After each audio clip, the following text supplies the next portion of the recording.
Grand sommet de la COP26, vous allez en entendre beaucoup parler ces prochains jours, car l'enjeu est évidemment colossal face à l'accélération du réchauffement climatique.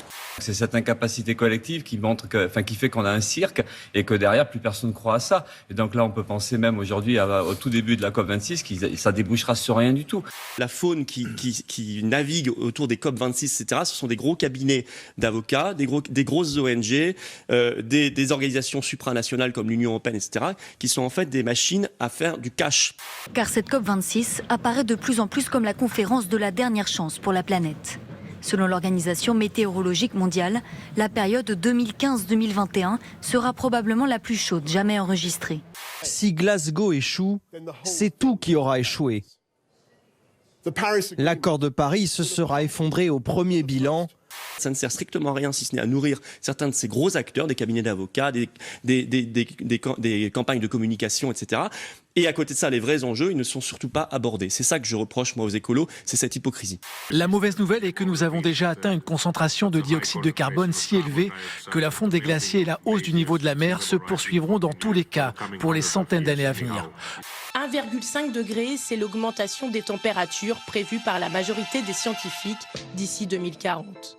Notre objectif, c'est le 1,5 degré pour la fin du siècle.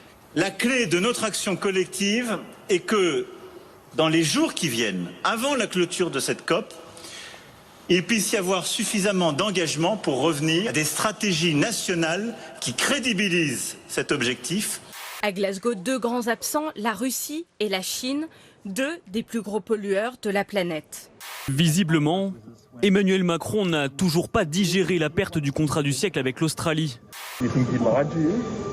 I don't think I know. I don't think I know. He said that you might have lied. Is that true? No. He said that what happened was detrimental to your reputation. What do you say to that? I'll always stand up for Australia's interests.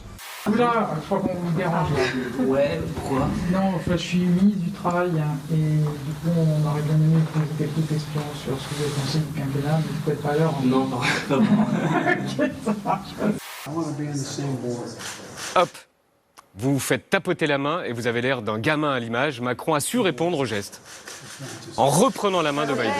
Il y a une petite image qui a gagné le concours Lépine cette année, le concours des inventions. Eh bien, c'est un informaticien de 37 ans qui s'appelle Omar Sek. Il est l'inventeur de cette table basse qui peut se transformer en poste de télétravail. Tiens, c'est dans l'air du temps. Il est 18h30 hier lorsqu'un individu encagoulé tente d'incendier un bus à Vaux-en-Velin près de Lyon.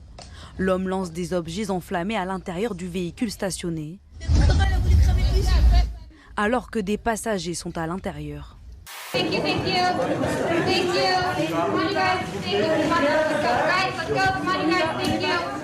Je rappelle que nous sommes dans une ambassade française, je répète française, et qui fait la loi.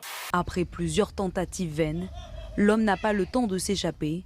Il est rattrapé par un témoin et violemment frappé au sol, au milieu des déchets encore en flammes. C'est les Américains qui font la loi. Oui, c'est ça.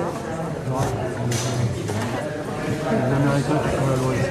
En France, on est toujours sans nouvelles de 3 jeunes alpinistes français. 3 hommes, tous âgés d'une vingtaine d'années, s'étaient lancés dans une expédition de haut niveau au Népal. La Fédération française des clubs alpins et de montagne dit avoir retrouvé 3 sacs ainsi que du matériel de bivouac. Selon elle, l'espoir de retrouver des survivants est à présent quasi nul.